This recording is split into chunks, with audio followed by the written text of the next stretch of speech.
ఈరోజు రెసిపీ పచ్చి మామిడికాయ పచ్చడి ఎలా చేయాలో చూపించబోతున్నాను. ఈ పచ్చడి మనకి ఇడ్లీ, దోశ, చపాతీ ఇలా టిఫిన్స్లోకైనా లేదంటే వేడివేడి అన్నంలో నెయ్యి వేసుకుని ఈ పచ్చడి వేసుకుని తింటుంటే చాలా సూపర్గా ఉంటుంది. పుల్ల పుల్లగా, కారం కారంగా టేస్ట్ అయితే అదిరిపోద్ది. అండ్ ఈ పచ్చడి చేయడం కూడా చాలా సింపుల్. అలాగే ఈ పచ్చడి మనం డబ్బాలో పెట్టుకుని స్టోర్ చేసుకుంటే వారం 10 రోజుల వరకు స్టోర్ ఉంటుంది. అంతేకాదు దీనికి మామిడికాయ ఒకటి ఉంటే చాలండి, 5 మినిట్స్లో పచ్చడి అయితే రెడీ అయిపోతుంది. ఈ పచ్చడికి ఇలా చిన్నవి అయితే 2 మామిడికాయలు, పెద్ద సైజుది అయితే 1 మామిడికాయ అయితే సరిపోతుంది.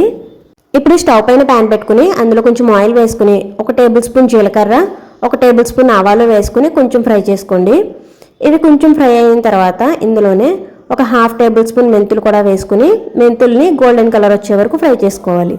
ఇక్కడ మెంతులు అనేవి సరిగ్గా ఫ్రై అవ్వకపోతే పచ్చడి అనేది చేదుగా ఉంటుందని గుర్తుపెట్టుకోండి. దీని తర్వాత ఈ పచ్చడి ఎలా చేయాలో చిన్న చిన్న టిప్స్తో ఫుల్ వీడియో మన ఛానల్లో అప్లోడ్ చేశానండి. లింక్ కింద మెన్షన్ చేస్తాను.